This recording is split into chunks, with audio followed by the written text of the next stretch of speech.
Welcome to PropX, the property exchange where we talk about real estate in South Africa.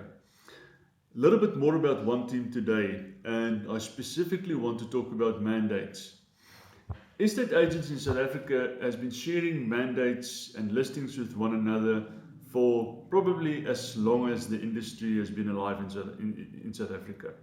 So agents are used to um, allowing another agent to bring a buyer to sell their mandated property and then to share commission. So there's nothing new to that. One Team only serves as a platform where agents can share their mandates with more agents than they used to, more colleagues than they used to, and on a wider basis. So that just increases your chance of selling that property with more agents involved in your area in the marketing of that property.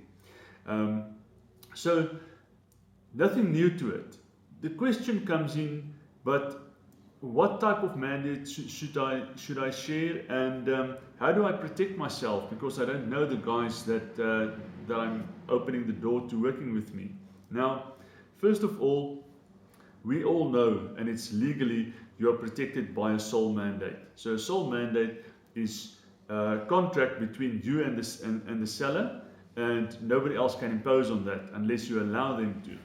So that would be your first protection.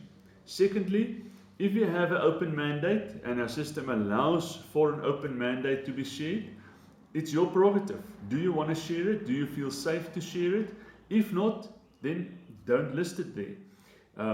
If it is a close family member, or you're the guy that has the keys, or you access cannot be granted to the property unless they come through you, you're a little bit more secure. You know that an agent can't really bypass you and rob you of your commission.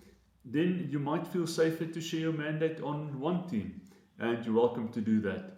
We're looking forward to seeing you on One Team. Go to the platform oneteam.co.za, register, load your listings, and let's do business. Until next time, Property X, where we talk about real estate in South Africa. Cheers.